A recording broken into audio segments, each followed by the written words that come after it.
17 जुलाई को आने वाले नतायज मौजूदा हुकूमत को बरकरार भी रख सकते हैं और घर भी भेज सकते हैं। इसी अहमियत के पेश नजर दोनों जमातें भरपूर तरीके से इंतखाबात जीतने के लिए अपना पूरा जोर लगा रही हैं। तहरीक इंसाफ को अपने बयानिए पर भरोसा है तो दूसरी तरफ मुस्लिम लीग नून को मुनहरिफ अराकीन की मुहिम के साथ साथ महंगाई का चैलेंज का भी सामना करना पड़ रहा है। अब सवाल यह है कि ज़िमनी इंतखाबात का यह अहम मार्का कौन मारेगा, तहरीक इंसाफ या फिर मुस्लिम लीग नून? इस पर डिस्कशन के लिए जो मेहमान हमारे साथ मौजूद हैं मैं आपसे करवा देती हूं। हमें ज्वाइन किया है नासिब एक चुगताई साहब ने, अवैस तौहीद साहब हमारे साथ मौजूद हैं, रजा रूमी साहब भी हमें ज्वाइन कर चुके हैं और हमें ज्वाइन किया है मुजम्मिल सोहरवर्दी साहब ने भी। आप तमाम मेहमानों के वक्त का बेहद शुक्रिया।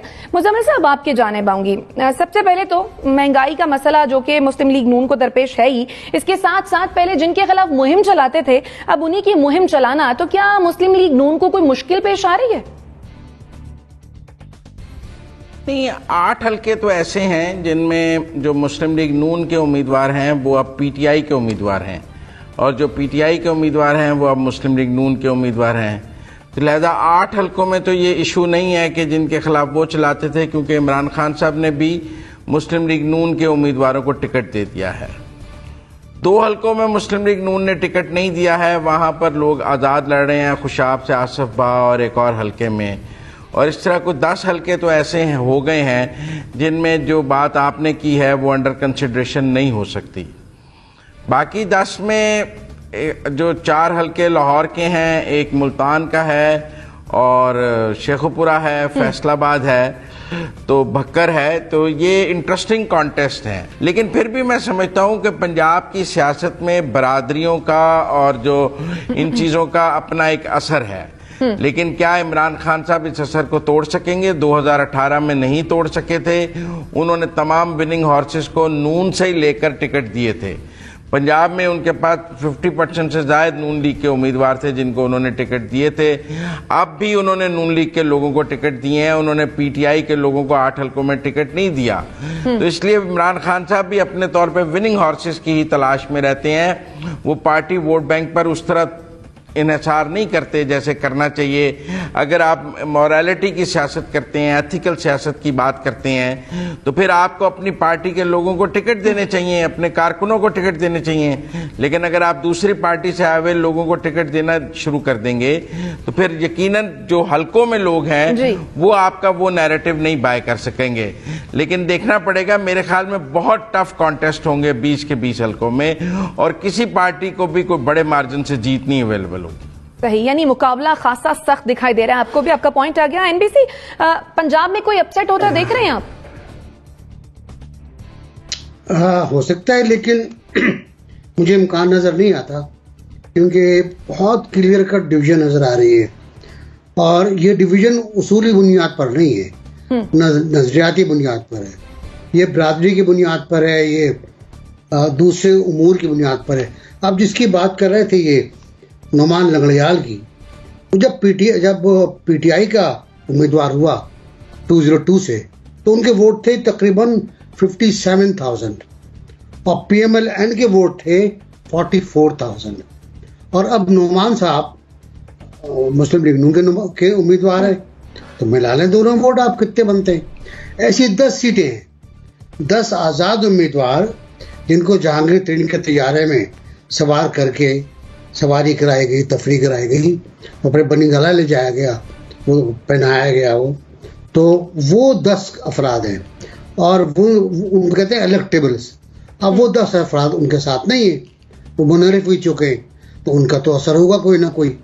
फिर मुस्लिम लीग नून का अपना असर है, पीटीआई का अपना असर है, तो ये मेरा ख्याल है मुकाबला तो अच्छा है। लेकिन अगर इलेक्टेबल्स के नुक्ता नजर से आप देखें तो कम से कम 12 इलेक्टेबल्स पीटीआई छोड़ चुके हैं और पीटीआई को अक्सरियत हासिल करने के लिए, सोहरवर्दी बता देंगे ज्यादा बेहतर, शायद 13 सीटें चाहिए होंगी, मजीद 13 सीट चाहिए होंगी।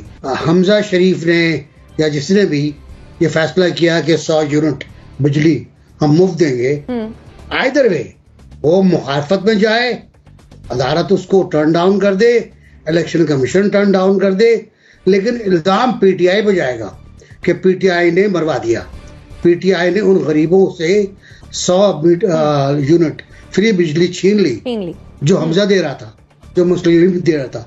तो ये बहुत बड़ा कार्ड आया इनके पास, जिससे ये बहुत आला तरीके से खेल सकते और उन्होंने खेलना शुरू कर। सही।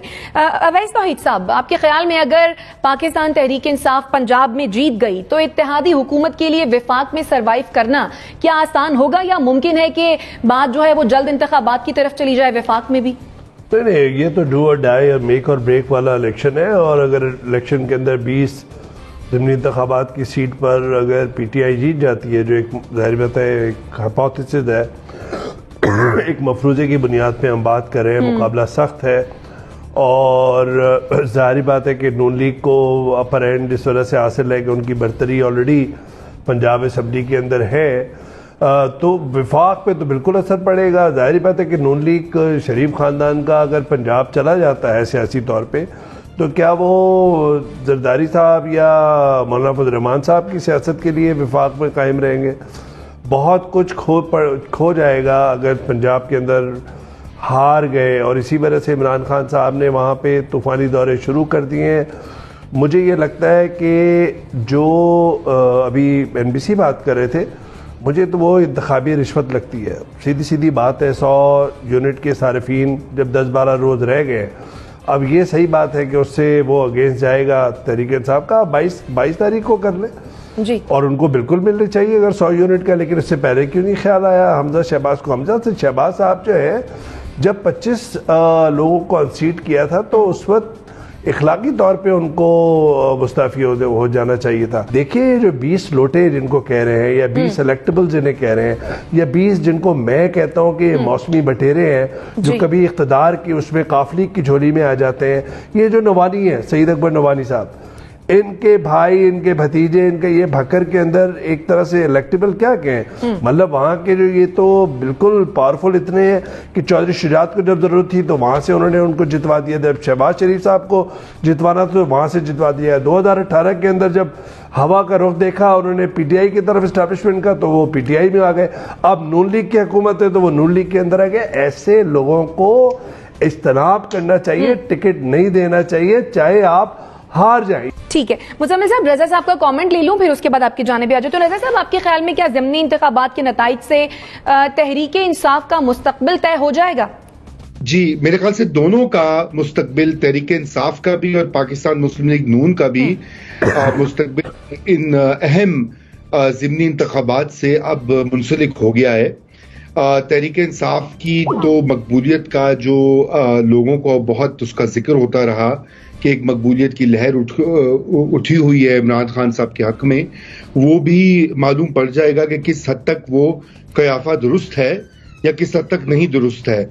लेकिन उससे ज्यादा अहम यह कि पंजाब में जो हमजा शहबाज शरीफ की हुकूमत है, वो उसका फैसला होना है इन ज़िमनी इंतखाबात के बाद, जैसे कि अब अदालतें फैसला दे चुकी हैं कि वज़ीर आला का असर नो इलेक्शन जो है वो इन इंतखाबात के नताइज के बाद होगा। तो अगर हमजा शहबाज शरीफ सरवाइव करेंगे, पंजाब की गवर्नमेंट रह जाएगी, तो फिर जाहिर बात है वो उनके लिए एक बहुत बड़ी जीत भी होगी और मरकज में भी शहबाज हुकूमत को तक़वियत मिलेगी। लेकिन अगर ये मामला अपसेट हो जाता है तो फिर यकीनन ये जो मौजूदा गवर्नमेंट है फेडरल लेवल के ऊपर, वो भी अदम इस्तेहकाम का शिकार हो सकती है। तो दोनों तरफ, इसीलिए यही वजह कि आपने देखा कि दोनों पार्टियां इसके ऊपर बहुत फोकस कर रही हैं, और कई हलके ऐसे हैं और हलकों के अंदर कई जगह ऐसी हैं जहां पे कांटेदार मुकाबले की तवक्को है। लेकिन अभी तक जो इंफॉर्मेशन आ रही है वो यही आ रही है कि मुस्लिम लीग नून बहुत से हलकों में आगे है, और महंगाई की जो लहर अभी शुरू हुई है वो अगरचे के लोग बददिल हो गए हैं, लोग नाराज भी हैं, मकबूलियत में कमी भी आ रही है, लेकिन अभी तक उसका पूरा इम्पैक्ट जो है वो नहीं आया, क्योंकि ये महंगाई तो अभी मजीद बढ़ेगी। तो इस वजह से ये लग रहा है कि ये दोनों का एक टेस्ट है कि किस हद तक अवाम जो है मौजूदा रूलिंग कोलिशन ने जो मुश्किल फैसले किए हैं उनका साथ देने को तैयार हैं, और किस हद तक वो इमरान खान साहब के बयानिए को सपोर्ट करके, जो कि साजिशी खत और साजिश और इम्पोर्टेड हुकूमत और वगैरह वगैरह मुझे क्यों निकाला, उसका साथ देंगी। ये दूध का दूध और पानी का पानी हो जाएगा। जी सही। मुजम्मिल साहब कुछ कहना चाह रहे थे? देखें, वो अभी अवैस तौहीद साहब ने कहा कि वो जो 100 यूनिट वाला है वो इलेक्शन स्टंट है। देखें, फिगर्स आप सामने रख लें। 45 लाख ऐसे कस्टमर हैं पंजाब में, मैंने अब चेक किया है, जो 100 यूनिट से कम यूज करते हैं।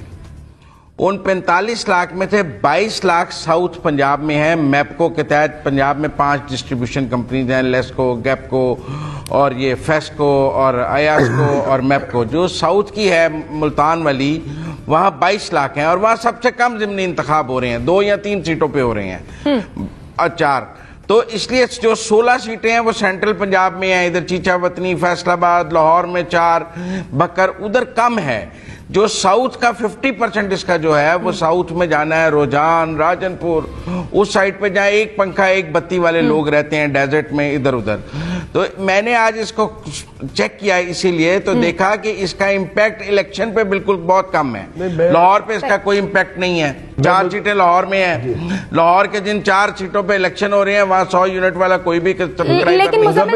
इसी तरह लंगड़ियाल साहब के मुदम्मिल साहब, मैं सुप्रीम कोर्ट ने कहा था कि कोई भी आप डेवलपमेंट का प्रोजेक्ट नहीं करेंगे, कोई ट्रांसफर तो क्या करें, सूबा बंद कर दें? कोई भी काम नहीं कर सकते आप सूबे में ज़िमनी इंतखाब में। जो अक्रॉस द बोर्ड होगा वो तो होगा ना। भाई साहब, आप तो कहते हैं 20 दिन के लिए भाई साहब, और कहेंगे भाई साहब, अरे सर, हमजा शहबाज भी इस तरह, हमजा शहबाज भी इस तरह नहीं सीखेगा यार। अरे मुदम्मिल सुन तो ले मेरे भाई, सुन तो लीजिए। आपको भी मैं ये कह रहा हूं कि उसकी रोशनी में 15 रोज पहले ये मैंने तो कहा, और मैंने इससे सख्त इस्तेलाह इस्तेमाल की। मैंने कहा ये इंतखाबी रिश्वत के मानों में लिया जाएगा ये ऐलान, और ये 22 तारीख से अब आज तो लिया कैसे जाएगा?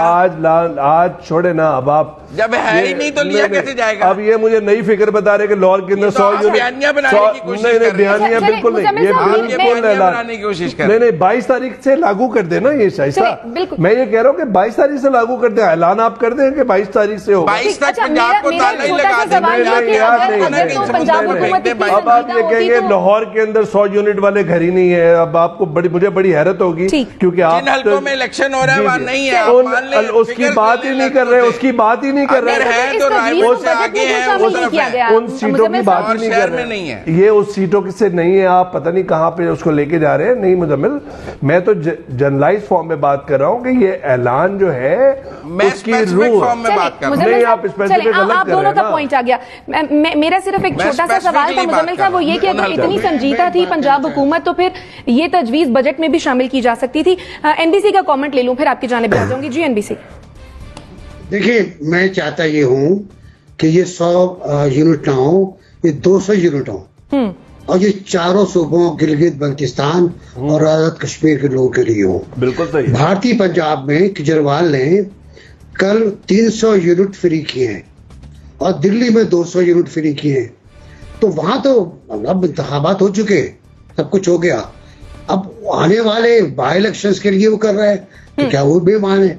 मेरा अपना ख्याल है कि आवाम को जितनी भी रिलीफ हो सकती है वो देनी चाहिए।